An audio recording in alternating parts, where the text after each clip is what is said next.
Où que vous soyez à travers le monde, merci de nous rejoindre sur la CRTV. À Yaoundé, il est 12 h. Bienvenue à cette session d'information bilingue. Bonjour Emmanuela. Good afternoon, Mohamed Nana. Vous déroulez les faits majeurs de l'actualité.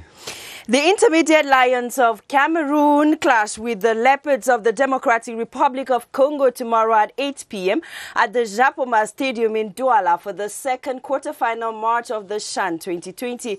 The coaches of both teams are currently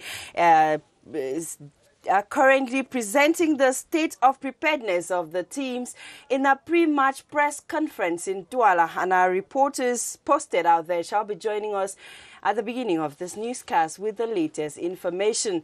And when socio-economic actors and entrepreneurs unite forces with their tutelage on how to contribute to the development of Cameroon, the CRTV takes its cameras to bring the news to the public. The annual conference of the staff of the Ministry of Small and Medium-Sized Enterprises is ongoing in Yaoundé, with the officials intending to draw up the roadmap for the ministry for 2021. And on a Friday afternoon like this, we take you to Marwa to meet the Mandara women in Mount Mora for a treat on how to make the taba, the ladies' bag. It is far from being just a fashion accessory.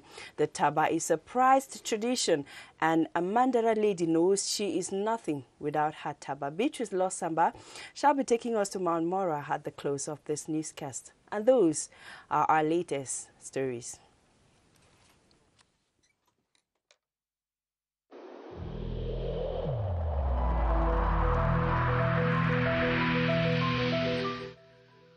I urge you once again to put on your face masks, to wash your hands regularly, and to consult a physician or any other health personnel if you notice any symptoms.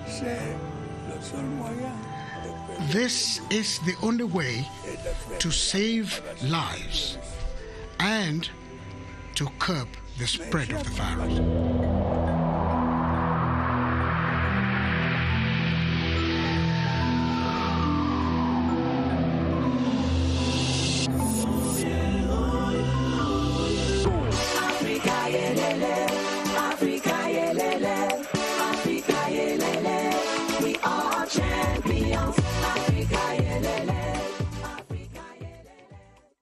Ouvrons ce journal bas le pied. C'est un duel de fauves qui s'annonce riche en spectacles.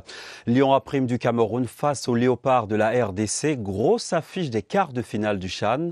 Le match des experts a déjà débuté. Tous s'accordent à dire que la tactique de jeu doit être à la hauteur de l'enjeu. Robert Badjek. À 24 heures du choc entre le Cameroun et la République démocratique du Congo en quart de finale du championnat d'Afrique des Nations 2020, les fans ne sont pas toujours rassurés au vu de la prestation des Lions A' jusqu'ici. Il faudra montrer un bien meilleur visage pour se défaire des Léopards. Éviter ce qui s'est passé en première mi-temps contre le Burkina, c'est-à-dire que essayer de suivre l'adversaire dans son jeu, ce ne sont pas nos qualités. Il faudrait qu'on reste sur nos qualités, qui sont celles d'être un bloc compact, qui sont celles d'être bon au niveau du pressing offensif, qui sont celles aussi défensives. Pour gagner un match, il faut marquer, et pour l'instant, l'attaque est le talon d'Achille de la bande à Martin Tungumpile. Heureusement, comme ils l'ont démontré, tout le monde peut scorer. Le fait d'avoir le but qui puisse venir de partout, c'est déjà un atout. C'est déjà un avantage. Maintenant, il faut ne pas en prendre, ce qui est le plus important. Donc, on devrait avoir des garçons sur le côté qui suppléent énormément à leurs latéraux et qui permettent justement à ces latéraux-là de prendre la profondeur, de prendre l'espace dans leur dos pour pouvoir aller créer le danger, le surnombre. Je crois qu'on l'a assez bien fait en deuxième mi-temps contre le Burkina. On devrait pouvoir continuer dans la même veine. Un double champion d'Afrique se dresse sur la route du Cameroun et c'est souvent dans les moments de forte turbulence que les Lions ont imposé le respect par leur rugissement. Et les supporters des Lions A' à Douala sont déjà chauffés à blanc. Le match des pronostics donne vainqueur l'équipe camerounaise face à la République démocratique du Congo. Des fans des Lions qui espèrent une amélioration dans la qualité de jeu. Ils ont dit leurs attentes à Lolita Biloa. Et si la bicyclette roulait aussi pour Japoma, la RDC favorite pourrait en perdre les pédales. C'est le scénario espéré par les supporters de Douala. Mais pour que le rêve prenne vie, il faut régler quelques détails. À Japoma, en quart de finale, que les Lions marquent leur territoire dès les premières minutes. L'état d'esprit, le fighting spirit, c'est ça qui fait la marque du Cameroun. Avec 4 buts et 7 points, l'adversaire congolais est l'un des meilleurs bilans de la phase de poule. Mais le Cameroun pourra compter sur sa défense, l'une des plus éveillées de ce CHAN. Douala est confiant. On a une bonne défense qui n'est pas mal. Il y a encore des choses à travailler. Mais s'il y a quelque chose qu'il faut davantage améliorer, je crois que c'est l'attaque. Je pense qu'on manque véritablement d'attaquants. Chelsea, on n'a pas d'attaquants.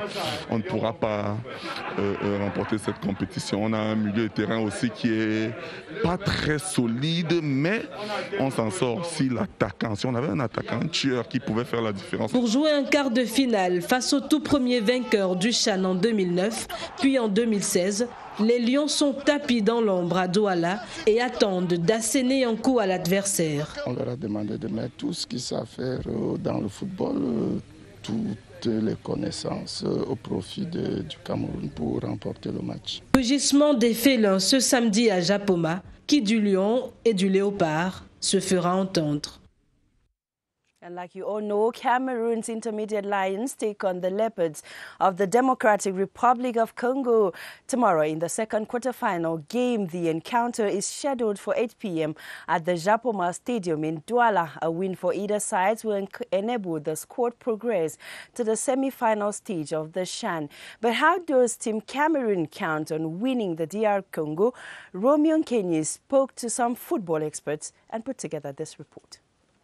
From a tactical perspective, 2 times African Nations Championship winners, the Democratic Republic of Congo are vivacious, creative and coherent in their play style. The majority of their players at the CHAN 2020 were drafted from 2 Congolese top-tier giants, Tout-Puissant Mazembe and AS Vita Club. In a mouth-watering cracker against host Cameroon in the quarter-final fixture, they are tipped favourites. The first issue that we have to use is, first of all, the mental and psychological advantage that we have over the Congolese side.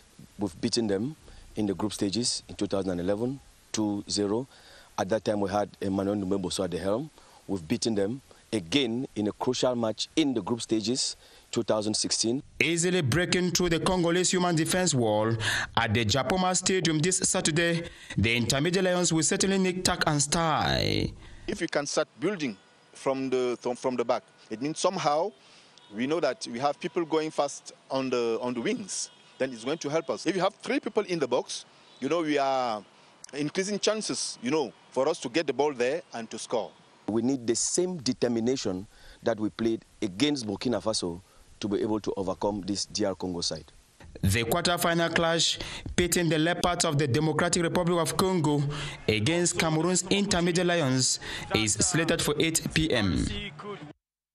And the pre-match press conference for the Intermediate Lions of Cameroon and the Leopards of the DR Congo is ongoing in Douala. At the moment, the coaches of both teams and the pressmen are exchanging on what tomorrow's game would look like. For the latest information, as at this moment, let's go over to the Japoma Stadium in Douala to meet one of our special envoy, GT Clarice C. Lady, what is the news out there? Hello to you, Emanuela, and all our viewers, and welcome to Japoma, where the press conference, Cameroon and the DRC have just ended. I'll begin by telling you what the head coach of Team Cameroon, Martin Tungumpile, had to say. He said they are at home and they are aware that tickets have already been sold out and that they have to perform, and they are not afraid of that. Although it brings some pressure, they know that tomorrow, when the referee blasts his whistle to announce the start of the game, the pressure will be off and they will have just one objective, which is to perform. He also mentioned that the team is a very solid one. They've modified their startup line so far by 2 or 3 players, changing 2 or 3 players, and that tomorrow they will be ready. The question on the attack line and the performances of the team was raised, and he said they've not been sleeping, they've been studying their adversaries, and they are very much ready and capable to perform very well today. He was here with a coach, with the player, I beg your pardon, Solomon Banga, who said that he did not leave his house counting on scoring so many goals, but he's happy with his performance so far. And this is a quarter-final game. The team is aware of the stakes and will not let it slide them by so easily. Florent Ibenge of the Democratic Republic of Congo was next in the press room, and he recalled that in 2016 they were defeated by Team Cameroon in the African Nations Championship, and guess what? The coach back then was Ntungu Pile, but he doesn't see the coach as his adversary but as his brother. Tomorrow they will be fighting hard, they will be very ferocious adversaries, but at the end of the game they will still be brothers. And a point worth noting also, Emanuela, is that the fact that the problem with this team is still at the level of COVID-19 testing. Cameroon, on one side, has not recorded any positive cases so far, but the DRC currently have 9 players who are out due to the virus, and until now have not had their results handed to them. The coach says it is a problem, but he has very polyvalent players. He made sure he chose the best to come, and so it is very possible that tomorrow, when you're watching the game, you see a striker become a defender. It is very, very possible. It is a strategy they have talked about, they have put in place, and when the whistle is blasted tomorrow, both Cameroon and the Leopards of the Democratic Republic of Congo will be ready to thrill supporters here at the Japoma Stadium. For the CRTV News, I am GT Clarisse.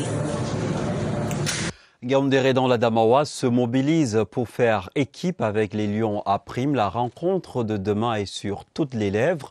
Les férus du ballon rond croient aux chances des poulains de Martin Tungumpile. Ambiance dans la ville à 24 heures de la rencontre. C'est dans cet élément de Eric Mvogada. Un nul qui fait du bien. Bien évidemment, la qualification des Lions à Prime pour les quarts de finale anime encore les conversations dans la ville de Ngaoundéré. Ça nous fait du bien de suivre le CHAN au Cameroun et notre souhait est que le Cameroun remporte cette CHAN. Mais à la vérité, beaucoup reste à faire pour battre la République démocratique du Congo. Pour certaines anciennes gloires du football local, la prudence est de mise. On était avalé par l'équipe nationale de Burkina Faso au niveau du milieu. Donc le prochain match, que le milieu soit beaucoup plus compact et plus resserré. Je crois que le potentiel en termes de joueurs au Cameroun, nous en avons. En réalité, il va falloir mouiller le maillot. Et sur ce terrain, la CRTV semble avoir marqué des points. Je dirais bravo à toute l'équipe de la CRTV. C'est un grand coup de chapeau. L'heure est donc à la mobilisation générale. Dans les cabarets et autres chapalos du coin, les commentaires d'avant-match sont sur toutes les lèvres. Beaucoup se félicitent d'ores et déjà de l'organisation du CHAN au Cameroun.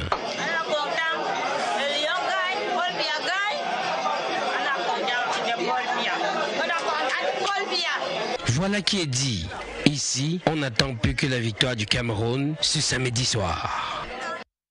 Belle ambiance là-bas à Ngaoundéré. Les Lions à Prime le savent, s'ils veulent poursuivre leur aventure dans cette compétition, ils doivent s'imposer face à la RDC. Dans la tanière, le moral est au beau fixe. La conférence de presse d'avant-match vient de se tenir à Douala où nous retrouvons Monique Félicité Thuen pour la dernière actualité. À Japoma où la conférence d'avant-match de presse vient de s'achever, et là en image vous avez donc Florent Ibenge, l'entraîneur de la RDC, qui est présent. Il va très bien, les résultats du Covid-19 finalement se sont avérés négatifs, donc il sera sur le banc de touche demain pour coacher son équipe. Il est complètement déconcerté parce qu'il ne sait pas exactement qui il va aligner. 9 joueurs sont encore en confinement en ce moment à cause de ces résultats de tests. Avant la RDC, c'était donc le Cameroun. L'entraîneur Martin Tungumpile était présent aux côtés de Salomon Manga Njeme. Il a dit à tous, il est prêt et ils vont mouiller le maillot demain. Il a dit qu'il est fier de savoir que les Camerounais sont tous derrière cette équipe nationale. Et Salomon Mbanga Bindjeme également a dit être déterminé à marquer encore des buts si cela est possible. Voilà donc ce que nous pouvions dire en précisant quand même qu'il y a un gros déploiement médiatique ici pour la toute première fois. Un grand nombre de journalistes, les médias ont été fortement représentés. Et nous sommes sûrs que demain, ce sera vraiment une très belle fête du football que nous vivons ici à Japoma. On va féliciter Joël pour la certitude. The Chan tournament in Limbe hosting Pool D is not just being played on the turf, it's active too in all fronts. One of such is the heavy deployment of medical staff who have been handling health concerns both on and off the pitch. The health personnel at the Limbe site of the competition are said to have detected and handled over 30 cases of COVID-19. Guy Roger Nana has the medical record of the Limbe Chan side. Health is wealth. This wealth is actually being preserved at the Limbe Boya site of the Chan 2020 by a heavy mobilization of medical teams headed by the Southwest Regional Delegate of Public Health. We work like a team. We have also put up a medical arsenal for us to handle all emergencies.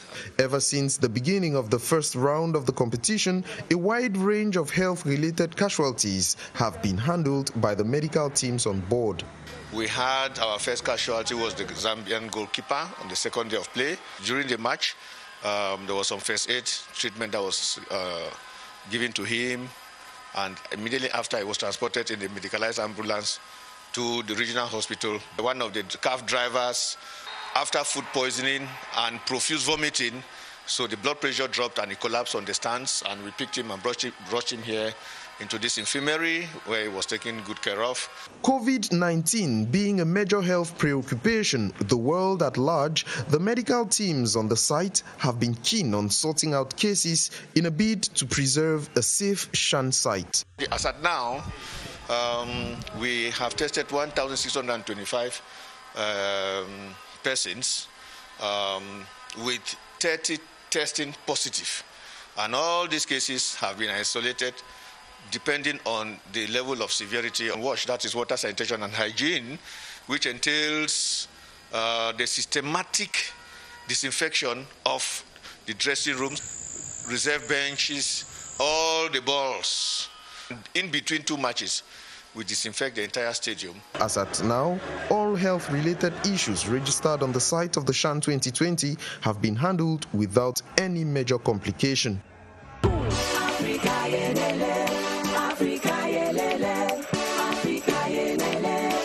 are champions.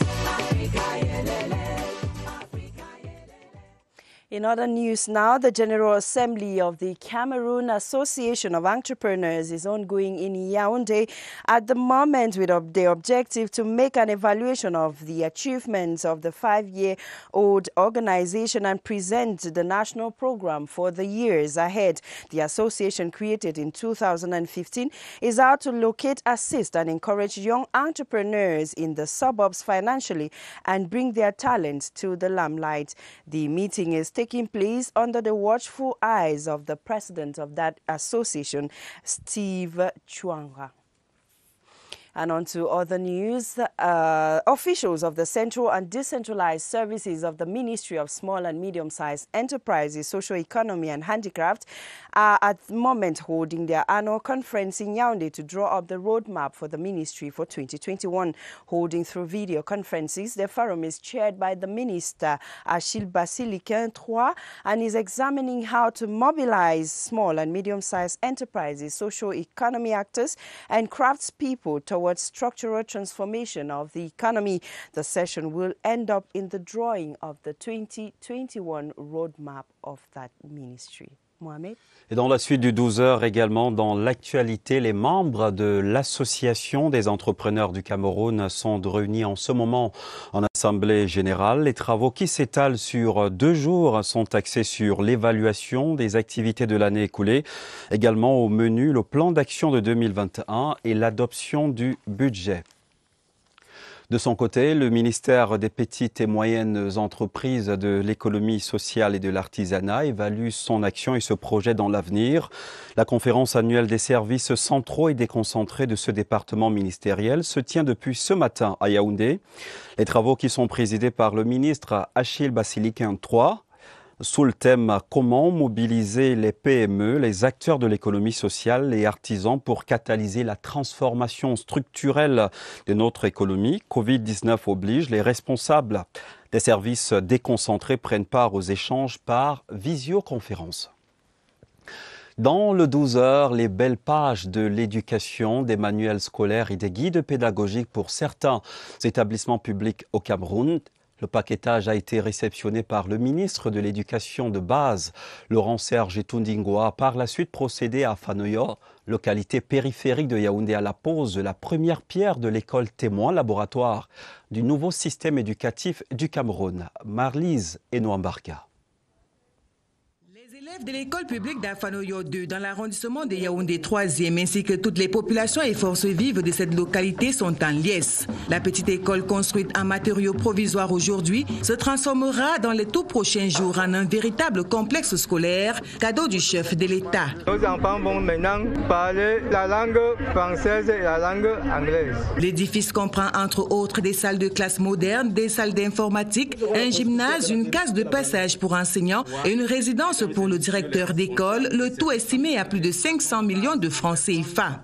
Ce nouveau projet a deux innovations: construire des écoles fiables, modernes, fonctionnelles et surtout aller vers la formation totale de l'homme. 3 autres écoles témoins seront construites en Kozoa dans le centre, Bonabéry dans le littoral et Touboro dans le nord. Avant cette cérémonie de pose de la première pierre, le professeur Laurent-Serge Etundingwa a réceptionné plus de 73 000 livres d'éducation morale à la citoyenneté destinés aux deux sous-systèmes éducatifs. Lorsque nous formons les élèves à l'école, qu'ils soient des citoyens bien formés, et c'est ce geste-là qui est posé aujourd'hui et qui rejoint la promesse du chef de l'État sur la gratuité de l'éducation. Le patron de l'éducation de base a appelé les bénéficiaires à prendre soin de ce matériel ô combien important pour l'encadrement de la jeunesse.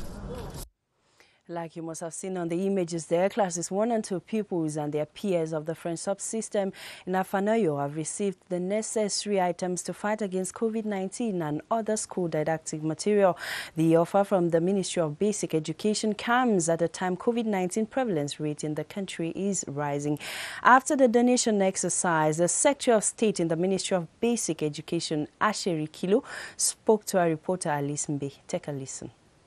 The President has always wanted to give free education to our pupils in Cameroon, and this is part and an extension of his free will gesture to them.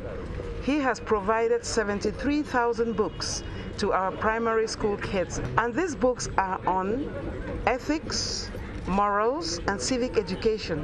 So these books will help our teachers and our pupils to understand the values, the core values of being a patriotic citizen. Après le drame qui a coûté la vie à 53 personnes sur la falaise de Tian dans la région de l'Ouest, une interrogation: comment brandir le panneau stop aux accidents de la circulation? Il est établi que 3/4 des accidents mortels vers l'Ouest et le Nord-Ouest se produisent dans la nuit. Voici le point de vue des syndicats des transporteurs, des politiques et de la société civile dans cette enquête signée Oswald Medoun. Pour beaucoup, c'est le mode de voyage par excellence, à tel point que voyager de nuit est devenu la spécialité des transporteurs sur certains axes.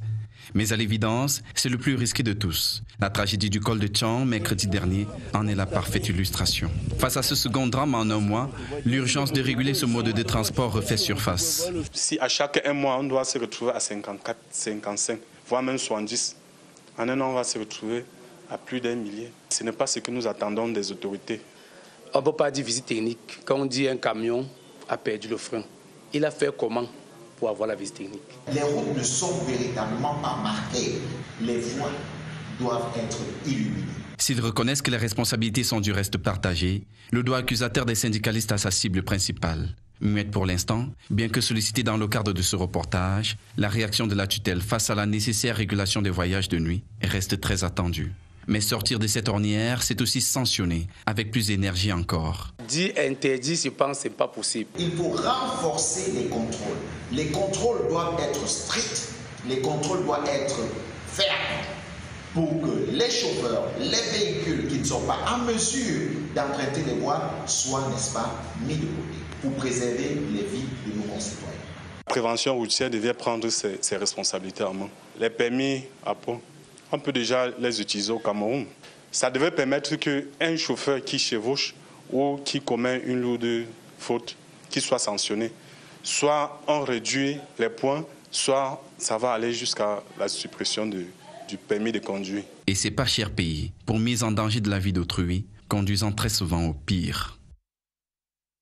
Our roads, where leaders of the Road Transporters Trade Union have issued a protest notification to the government decrying the increase in tariff, double immatriculation of trucks and numerous checkpoints along the Douala-Bangui, Douala-N'Djamena corridors. In a consultation meeting to address the situation in Yaoundé Thursday, Transport Minister told the transporters that the situation will be looked into. Ewane Epole reports. Transport Minister Jean-Ernest Messina Ngalebibehe, the Minister of Trade, Luc Magwambaragatangana, and the personal representative of the Minister of Labour and Social Security sat on the dialogue table on behalf of government, while leaders of Road Transporters Trade Unions of Cameroon, Chad, and the Central African Republic spoke on behalf of road transport practitioners. Government called the consultation meeting after the trade unionists issued a protest notification scheduled for February 3, 2021 concerning their worries on transportation tariff, which range between 3 to 4 million CFA francs, double immatriculation of trucks, and numerous checkpoints, among others. A very rich agreement between the trade union, transport trade unions, and all the partners and the government. So it means that the situation now, what we call it, the breakdown is out. We have to forget it definitively. The ministers reiterated Cameroon government's commitment in promoting continuous fruitful relationship with Chad and the Central African Republic, considered as sister countries. Measures were therefore put in place to ensure the smooth transportation of goods along the Douala-Bangui and N'Djamena corridor. On our feature page, we are going to the Mandara Mountains in Mora, where the taba, meaning a lady's bag in the mother tongue of the people of Mora Masifa North region, is more than just a fashion accessory. It is a prized tradition of these people called the Montagnier, owing to the fact that they stay or live on a mountain, and that is Mount Mora. A real Mandara lady knows she is nothing without her taba. Beatrice Losamba presents to us the long-held tradition. A happy Chikwaluje, using what looks like a crochet hook and a yarn to knit a narrow strap for her bag. If knitting is a hobby to her, this middle-aged Mandara woman is designing one of the best-kept secrets of the Mura people, the taba, a traditional lady's bag. It is reported that a young girl cannot be initiated into womanhood if she does not own the taba. Tabasanga lele humas kilila abu saka krala adba kilila kasuka de. In the culture of these inhabitants of Mora Massif, when a girl has come of age, her mother and aunts would knit a pattern for her handbag. According to the centuries-old tradition, when a girl is to be given out for marriage, she must have a taba for the marriage to be sealed. It is one of the requirements for introduction and dowry payment. The Hill tribe girls are only admitted in the midst of other women when they own this traditional bag. Failure to own one, a girl is looked upon with disdain, and she is seen as one who lacks qualities of a real woman.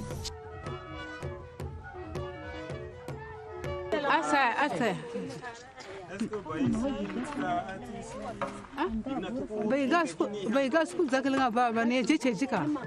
Taba accompanies a Mura woman all through her life and to her grave. When a woman dies, she is buried with the traditional bag, her loyal companion all through womanhood. Alors Emmanuela, je prends l'engagement de vous offrir un de ces jolis sacs. Oh, it would be a very good pleasure. Thank you. Le 12h se referme au nom de toutes les équipes. Merci de votre fidélité jamais démentie. Agréable week-end, madame, monsieur, sur la CRTV.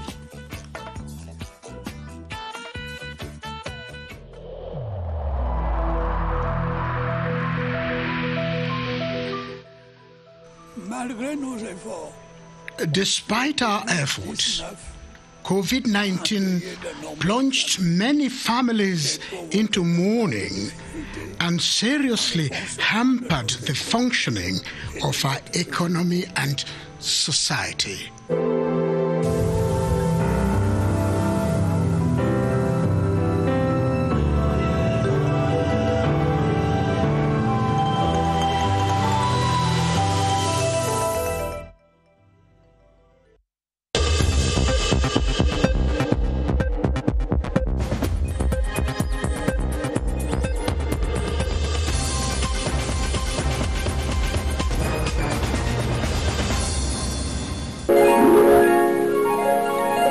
CRTV News, ici, toute l'info.